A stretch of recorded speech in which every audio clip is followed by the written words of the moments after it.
Actually sir நான் தான் sir முதல்ல வந்தேன். டேய் போடா, நீயே இப்போதான் வந்த, பின்னாடி போய் நில்லு.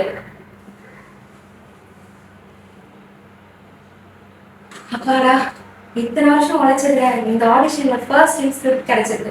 இந்த ஸ்கிரிப்டை எப்படியாச்சும் மனப்பாடம் பண்ணி நல்லா நடிச்சு செலக்ட் ஆயிடலாம். எனக்கு சத்தமா இருக்கு. இவங்களும் அந்த மாதிரி ஆடிஷனுக்கு தானே வந்திருக்காங்க, எதுக்குதான் இப்படி கத்துறாங்கன்னே தெரியும்.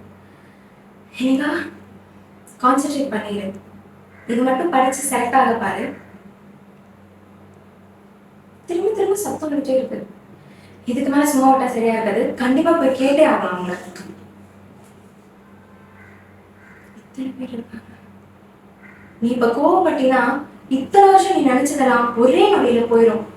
அதனால பொறுமையா பேசிப்பாரு. ஐயா வணக்கம். எனக்கும் சினிமால நடிக்கணும்னு சின்ன வயசுல இருந்தே ரொம்ப ஆசை. டிவியை ஆன் பண்ணாலே அதுல வர ஒரு சீனையும் தத்துரூபமா மனசுக்குள்ள ஏத்தி அது அப்படியே நடிக்கும் போது நீ கூட பிறந்தவங்க கூட நீயெல்லாம் என்ன நடிக்கிறேன்னு கிண்டல் பண்ணுவாங்க. ஆனா அப்ப எனக்கு தெரியும் எனக்கும் கொஞ்சம் ஆசை இருக்குதானேன்ட்டு. ஏதாவது ஒரு வாய்ப்பு கிடைச்சிடாதா என்னோட ஒரு திறமையை காமிக்கிறதுக்குன்னு இருக்கும். அதே மாதிரி இந்த ஆடிஷன் எனக்கு கிடைச்சிருக்கு, இதுல கண்டிப்பா நான் ஜெயிக்கணும்னு ஆசைப்படுறேன். எனக்கும் ஒரு வாய்ப்பு கிடைக்கணும். நீங்களும் அதுக்கு தானே வந்திருக்கீங்க. ஐயா சார், நாங்கெல்லாம் அதுக்கெல்லாம் வரல, நாங்க சும்மா டைம் பாஸ் வந்துட்டு இருக்கோம். போய் உங்க வேலையை பாருங்க. இவங்களுக்கெல்லாம் நம்ம எவ்வளவு கஷ்டம்னு சொன்னாலும் புரியாது. நம்ம நடிக்கிறத பார்ப்போம். டேய், நடிப்புனா என்னன்னு தெரியுமா உனக்கு? ஆத்மார்த்தம். இந்த மாதிரி கேலி கிண்டல் பண்ற உங்களுக்குலாம் ஆத்மார்த்தத்துக்கு அர்த்தம் என்னன்னு தெரியுமா? உயிருக்கு உயிரா வாழு. அம்மா எப்படி தன் குழந்தைய நேசிக்கிறது போல அப்பா எப்படி அம்மாவை நேசிக்கிற மாதிரி நீ பார்த்திருக்கியா? பிஞ்சு குழந்தை பசிக்கும் போது பால் வேணும் அம்மா எங்க தேடும் பார்த்தியா?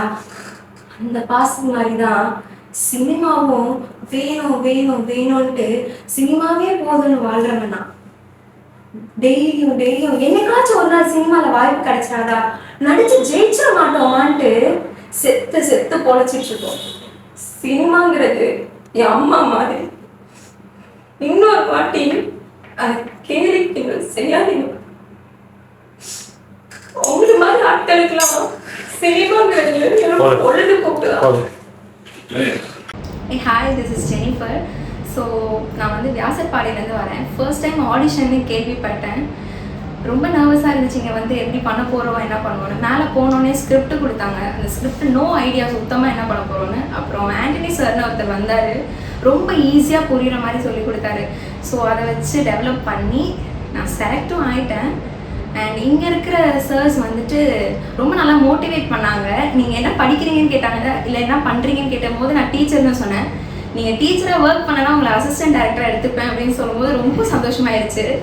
மார்னிங்லேருந்து பண்ணதுலேயே நீங்கள் தான் நல்லா பண்ணியிருக்கீங்க இந்த லாஸ்ட்டு பேராகிராஃப் ஃபுல்லான்னு சொல்லும்போது இன்னும் எக்ஸைட்டடாக இருந்துச்சு. So thank you for the opportunity.